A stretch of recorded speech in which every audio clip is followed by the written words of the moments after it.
그늘에 가려진 정책, 평생교육, 한숭이 서울대 교육학과 교수.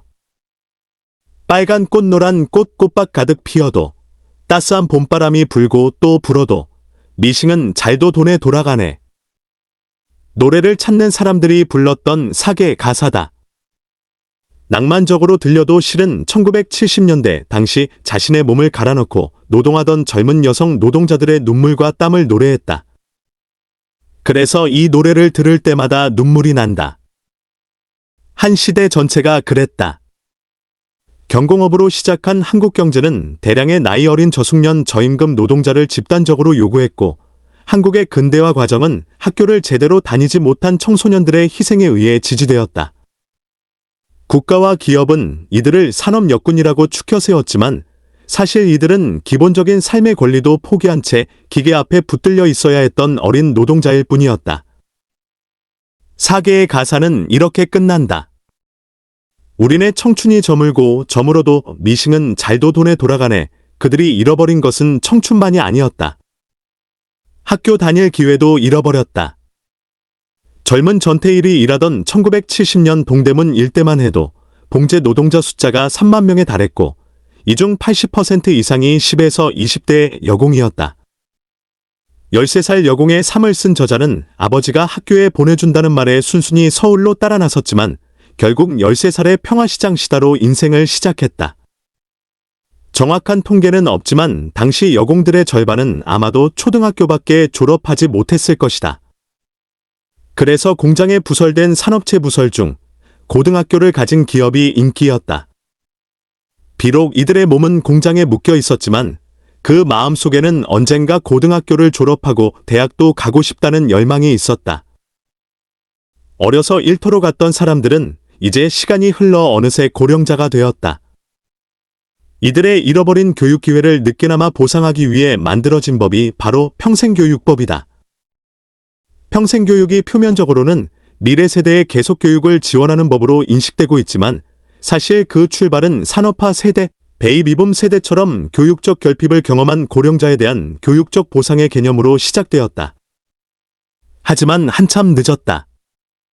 한국 사회의 사회복지 개념이 법제화되기 시작했던 것이 1980년대였던 반면 교육복지로서의 평생교육은 2000년대에 들어와서 비로소 국가사업이 되었다. 그런데 이 법이 시행된 지 25년이 된 시점에서 보았을 때 한국의 평생교육은 또 하나의 새로운 학습 불평등을 만들어내고 있다. 산업화 시대에 벌어졌던 학습 격차가 줄어들기는커녕 오히려 확대되는 양상을 보이고 있기 때문이다.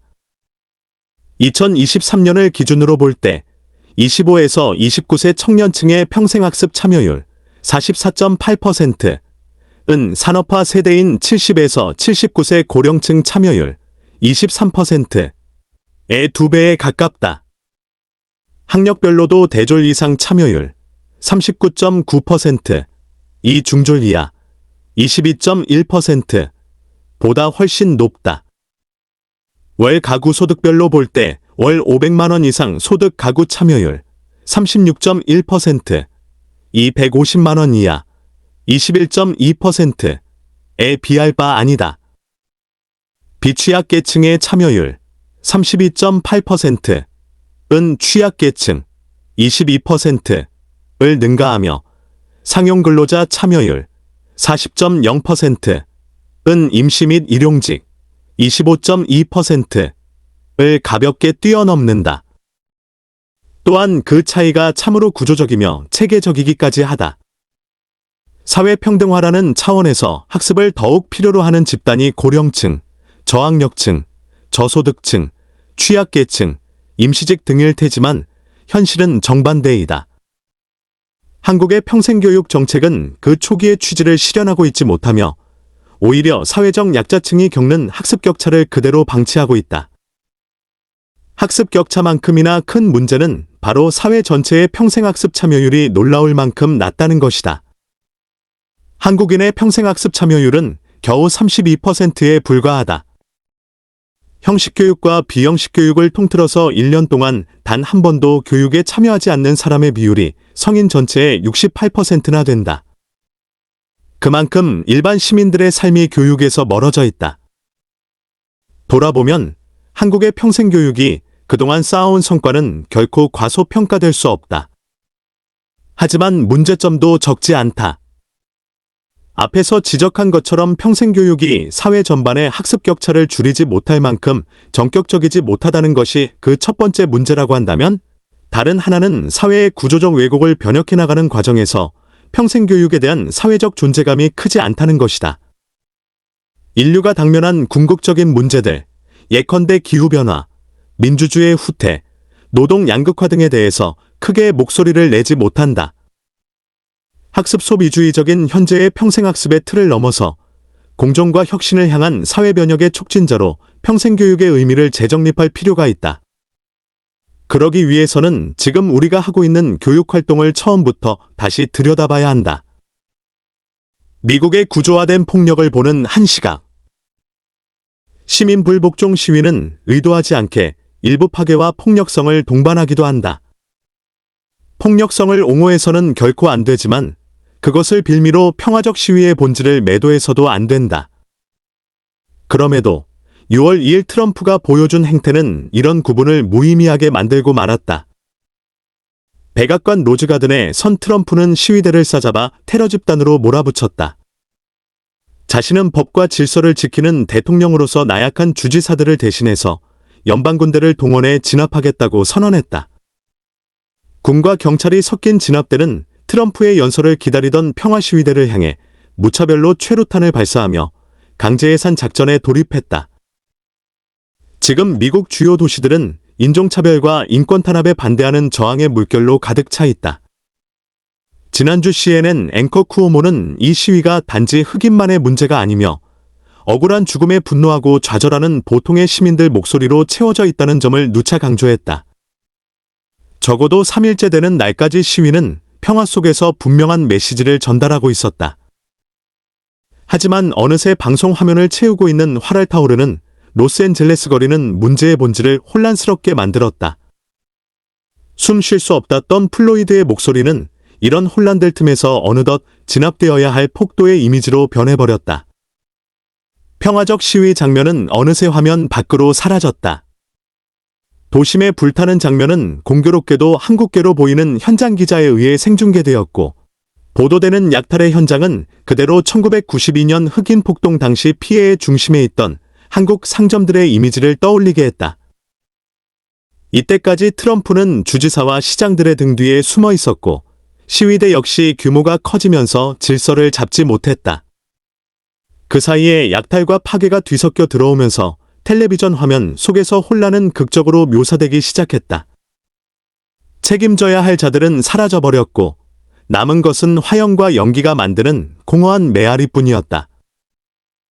이해할 수 없는 점은 밤이면 경찰과 주방위군의 모습이 사라져버렸다는 것이다. CNN 기자는 미니애폴리스에서 이 의문점을 집요하게 언급한다. 그렇게 사흘 나흘이 지나가는 순간 어느새 약탈이 시작되었고 새벽이 되어서야 경찰은 진압에 들어갔다. 로스앤젤레스에서도 초기에는 상점의 유리창이 깨진 곳에서 시위대가 경비를 서기도 했다지만 그들이 주도하던 공식 집회가 마무리된 이후 시위 양상은 다시 급변하기 시작한다. 이때부터 베벌리힐스 로데오 거리의 상점들이 약탈당하기 시작했고 여기에서도 경찰은 적극적으로 개입하지 않았다. 어쨌든 경찰은 정면 충돌을 피했고 상황은 의도치 않은 무질서로 흘렀다. 복잡계의 전형적 현상이 나타났고 사태는 어느 한 단어로 표현될 수 있을 만큼 간단하지 않았다. 하지만 이들은 모두 폭도로 낙인 찍혔고 트럼프는 무력 진압을 시작했다. 이 사태가 앞으로 얼마나 더 갈지 알 수 없다. 하지만 분명한 것은 이미 미국이라는 사회는 이런 갈등을 대화로 풀 수 있는 사회적 포용력을 잃어버렸고 이 과정을 이끌 리더들도 보이지 않는다는 것이다. 이번 사태는 인종차별과 박탈감이 코로나19와 대량 실업 사태를 만나면서 점화되었다. 폭력과 차별이 인내할 수 없는 선까지 구조화되었을 때 개선의 희망은 사라지며 인내하는 시민의 성숙성은 근거를 잃게 된다. 증오와 대결의 구도만 남는다. 나를 보호해줘야 할 경찰이 내게 총을 겨누고 피부색이 다르다는 이유만으로 희생의 표적이 되는 사회라면 더 이상 희망은 없다.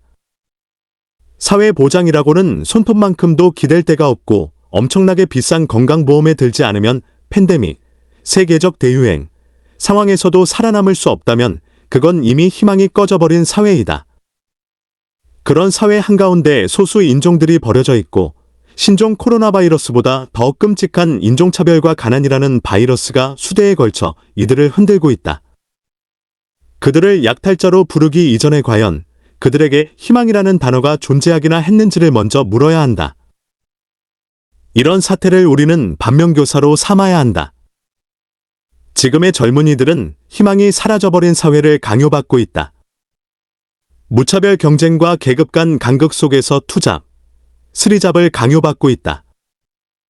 젊은이들 사이의 금수저, 흑수저 논쟁은 결코 농담이 아니다.